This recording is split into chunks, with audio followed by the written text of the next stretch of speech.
ene Easter convention ye kwasiada ye de dwumadi ni nyina bawiye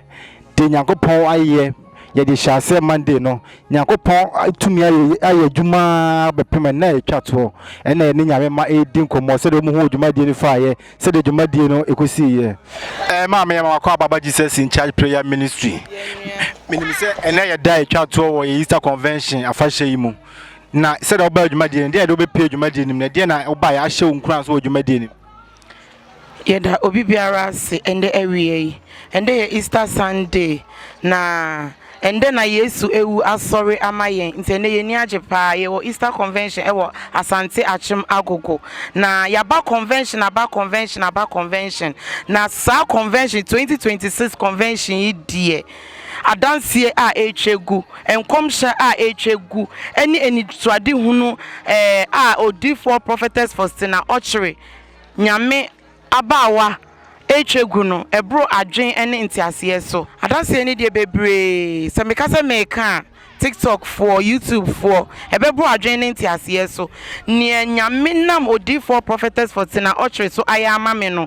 me di mebisa de bi to last up nyame anim that was last year convention na me share last up nyame bosses afise ne convention sa oyema me a me de na so da bebre no na aka be 2 weeks ama convention na dru so no adanse no ebaaye me saka adikro na me de to last up anim no oyema me e ma me de enne me de na so da ye den abre no Nyankopɔn hia pa na mpacho branch be mu na wo me pacho me wo Accra branch na che se last year wo do bisa de betu nyame anim Nyankopɔn so ayama me pacho nyame ayama me pa na me ku wa kwentuom na open krata na oditumu be nkrata na nke wo senka within be 2 months pe ena ka epie but edi 10 months na mpie ye na misugu last up nyame so na me ba me ho ma me woni onne me nyina ejina mu mpaibom aka be 1 week ama ya ba Easter convention no last up nyame kasa ye enkrata ni pie ye ensankyerene a ebro ensankyerene nso pepa na enkwanim pepa na omose asei e wo se ye foforo no true Prophetess Faustina Okyere so last up nyame kasa ye e ma enkwa e ba nkrata anim e ma enne mikun kitane nkrata wa abrochire oh Nyankopɔn hia wo pa na che se Nyankopɔn na Prophetess Faustina Okyere so aye bebre enti asembe na wo ka che obi biala wo hwe wo asema meka che obi biara a ohwe me ni se omuntutu anamon de opeba de ya kwentusem ne ye bibi biara ede obi so no omuntutu anamon no ombe hia Prophetess Faustina Okyere na bibi biara omde beba no ebetimi aye ho amom amen Maame pacho wo din de se Pacho ya from Evaida. Pacho branch be mu na wo Pacho mi wo Kumasi branch. Wo Kumasi branch. Pacho ba dwumadi no hu ni sei. Dwumadi ne de nyame anim ne krani. Awieye bre yi mu nyame ade ye maame ayi adwuma. Ode ne ye adwuma ankasa. Sese awieye bre mu nyame nkonkron yusu no. Dan me nkonkron ma no yokodro honhom a awieye bre mo de gina na namon so na wode yi adwuma ankasa. Enti da be na so be pie mu wo dwumadi ase. Me ba ya wo adana no pa. Ena mbepie mu ha sei na bra mbepie mu no na chese mo hyase adwoada no kura mpo ese nyama ne bebre atwa agumachi a chese na eya meya Bibility o kakra mbefa mu no mu se nyame aye bi nyame aye adwuma pa ne nsankyere na ye adwuma wiye brem na nwanwade ye adwuma wiye brem obi timi ka se odifo bi ne ho se yetu ye ne ye hu adifo papa bi me ka kire wa wutie me se awiye brem Nyankopɔn ayi oba kukudrufo oba yokodrofo ama ye wiye brem eni kwanse wotena se so obi biara wo teme nka wiye brem entena se nka se wachina bre wo yare o how bi ada wo so na ntena se nka se wo china brain no wo de se yare ne beku ayenku adwuma no wonya bi kra se de wapre tutu anamo na bra Prophetess Faustina edna se sansa wi ye brem ode ne ye adwuma pa ode ne ye adwuma mpa na se na aba wo hu adwuma die no so fae adwuma die ne die ye bruta enwosere fro ayarese fro nkomhye fro se ne ye de nim ye maame na adwuma nyame de ne ye no chese enye ma nwanwade bebre na esisie na esisie wi ebrem de nyame de ne ye adwuma pa nyame nkonkron wode ne ye adwuma iti maame obi hwe wa asembe na wo katwa to da kire wadofo asema meka kire o mo ne se titiri Kumasi Kumasi ma yɛntena hɔ yɛte maame ne nka yɛtutu anamomra na ɔbɛte ne nka wɔ TikTok, Facebook, sɛ yɛ TV so, sɛ yɛ radio so, ɛntena woto so nka sɛ wɔkyinkyina bra tutu anamo na yɛden na bra na wone yɛ honhom maame mebɔ mpunimpu fa gidie tu gidie anamo na fa bɛbɔ ne gidie ne mu ne yɛgyina yɛ mmom ne yɛhwɛ ne Nyankopɔn bɛyɛ titiri Kumasi branch program bi duru hɔ a mama yɛnkeka yɛ ho na yɛmmra program no sansan hyira bebree wom yɛdie bebree wom nkɔsoɔ bebree wom eti sɛ wote yɛ maame nka ayɛ ntena se tutu gidie anamo na fa bra. Amen. Odofo Nyankopɔn so hyira. Maame wodin baabi a ofri. Me pacho meeting the Janet Mate make us a free Accra branch. Oh, Accra branch. Na pacho be pay dwumadi ase da be. Me pacho me bahaya wada no. O bahaya wada. Na ba yese na hu dwumadi ni fa. Oh, afi Easter convention die ensesa ye kra. Se na kane net ye no. Afi nyame ensesa ye bebre aba Easter convention to me ayaresa enwosra adoma chede nyame odi adom ye afi. Se na ye hu ye hu kane no afi we ensesa ye ba ya brabom bebre e Easter convention. It is obi hwa na obi tie wa sembe na also ka kire obi. Ni ametimi akatra adofo etie me ne se ye ho maame ewiye bremu nyame de ne ye atuma odi ne bubu nkonua ni asai ni a ehumi nimu no nyame nam ne so e ma home ye den e banimu ni a oni anidaso e kuraba me ho maame na ase a anidaso e bama no. Amen. Amen. Odofo se de gusu ane nyame ma edi nkomo no wo se de home nim no wonya ne prophetess Faustina Okyere bompunimpo a ehome be den ebebam etima me abra yeja mo akoyi asaben so na wo ka kire prophetess Faustina Okyere nyame ka kire ye ho maame ne se Nyankopɔn onye ne kese o ma na adomo no odi adomo no enkoso adomo ni nyin because we bremu nyame de na adomo yen si nyame de na adomo yen ofa ne bibi sonko na ofa ne nkyere wiase nyina e ma mansa nyina enwu se we bremu ono Nyankopɔn eyina mayen o man Ghana o man fa ne nyina abrochire memu agogo Kumasi Accra titru bebi biara obi biara wo onna nani enfa nkyere Dobrogonno e woni ehia kese e wo brande biara ye hia mu ewo Dobrogonno ebom paye ema ensentrani esisi nia oni bie enye bi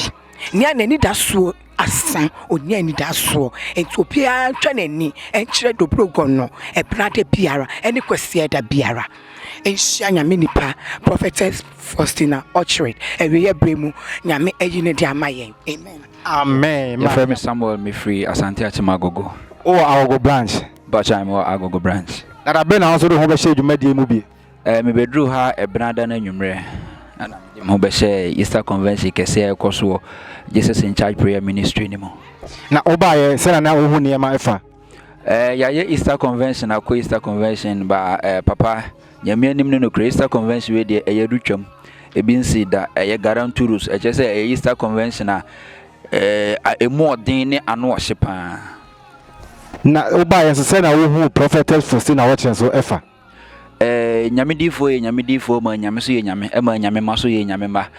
o ma ne ho kwan ma nyame fa ne mu nyame nam ne mu eyi hinta edi asemebre kire nyame ma e ma nyame ma eso enya fa ho de afrim pon kire mebre mu e ma nyame tumi so ye kese e wo nyame ma so na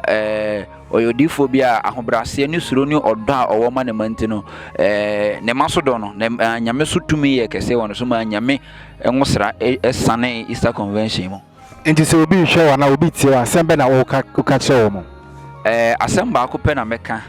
minim how e da also minim amane e da also minim ba bia wa chinchini akopem but nyame difo ba akopɛ na meka mfoma so de wani be kire Asante Akyem Agogo ho na asɔre ni tikese pan wo Jesus in Charge prayer ministry ho na ye Covenant Temple and I say asore kese na nkasa wo odi wani be kire ho na minim ohaw ne amane da wo so me ogidie ese odi wona sisa apamfie ho no ma ohaw ne abebere se amane bia da wo so bia no onfa sa tebia no ensanko wachi biem ehia so benya gidie no watu anamom emfa adwuma sam twitwa ho emfa fe anase emfa sika sem twitwa ho se o minife miniska anase aha yenye hwe eye free ye nka say betua 10 million no consultation fee ente say ba bia akwa be ka say papa consultation fee e bia 500 e bia 1000 aha oba de hia ne say obenya gidie de hia gidie unya gidie to na mo a nyame be ye nyame na ma so ofa hude aba Yakopon shall power one cow. Amen. Other for Yakopon Coswell shall you go son in Yamema a dinkomo. Ewa afimi a fasha di a Easter convention mu. Then Yakopon Ayaman ma ebe pimene and then Yamema a good goose dinkomo. Maame was your first and a branch bemunao. Me patro your friend me Judith na me wo Agogo branch. Tabena also do a shade you made the movie. Me patro me starte ya Monday na ya starte ya na me so me de me ho ehye dwumadi ni mu. Na chese chance ya na also do shade dwumadi. Me patro ai. Anyway you sharp how. Me patro ai bebre. Say na ho dwumadi no so fine. Oh yeah Easter convention but I feel we say there. Me heard the last stop nyame afa ye ho Maame so. Aya if you say na me wa Kumasi de bi adam so for so many years. Now Wednesday me free as a call no na manya dance here. Enti Easter convention dem afa ne mapa bebre and every Easter convention mu. Wafa ne mapa bebre na afri mu. Na me say nyame di for ebo nipa bi asu. Na oka ho bia na. Me pa twan asu bo no na me ka ho. Asu bo na oka. Me pa twan asu bo no na me ka ho. Na o ma asu da. Me pa twan na medikan abosu na aya asafo bia mu ene sede wo mo enkyerkyerete na me ba last stop asafo mu no me hu se asubo na me koboye no enwe peye efi se me bo asu no me dikan ye niam na ensem fata efi se me de ablabon me bo ni bia na ensem fata Kristo ba me ba last stop asafo mu no ye ho ma me ma yete ase se asubo no ba eniam bi wo wani kwan sa wo ye den wo ye ese wo pa ho achi free wiase ne ma bone ana wo mu na wo ya bode foforo na asa be fa Yesu ese wo kra no waje nkwam dem di kan boy and nyame me san ko wiase ekoye ne na ense ne mfata ba subo we se de mate enkyerkyere na se de na first na me wom no ablabobɔ ne na me wom no me nsan kosa enum biem. Amen. It is obi hwa na obi ti asembe na wo ka kire wo mo. Minua adofo minua ba minua ba ma wo a wo hwe me don ni bremu enka achi ma wonti me to me nsa frɛ wo bibiara se ba bia wo wo se wiase fa ne ba bia wo hwe ye free no se how bi da wo so na se acha tutuana mo bra Jesus in charge prayer ministry aya wo Agogo branch e ho na headquarters kese ne wo how biara wo de ba ya no se wuji onyankopɔn di na wutu na sisa apamasa asisu a wo mfa se de wo ba ya no mfa ne sa nkwa wo de adansedie wo de anije wo de sere wo nkonua bi asoa wo de aya apamo cheche ya de acheche for so many years no se da wo do na be sia se obenya gidie no tu anama a nyame be yi sa nkonua ne nyina afiri wo so amen amen yakopɔn hia pa se wo do ho ehye dwumadi nyame nka wo amen Odofo egusua eni nyame ma yedi nkomo se de kan ha Jesus in charge prayer ministry aha headquarters te baby biara wo betima tutu anamo na waba aha so ba benya baby adama ho ato woto ani asale da na esio kakra baby a obeda baby a obedwale ni nyina ehyehye kama te baby biara wo betimi aba betwa nyame anim na wo ba so a Prophetess Faustina Okyere ebenya wo ho abotre agina wachi abompaye ama wobisade biara wo de tu anamo ba ha no wanya eso emuaye nyankopɔn hia na wonka ho ukode bia ehyemu Asante Akyem Agogo ebompaye Tuesday bia so ya Accra Amasaman Dobrogonno na Friday bia so eye Kumasi Abuakwa Akropong ti baby bia wo no obetimi afa number na baby e pe no wakɔ hia nyame difo ho na bompaye na nyame beye nyame na ne difo so beye ne difo nyankopɔn ka ho awade hia bye bye.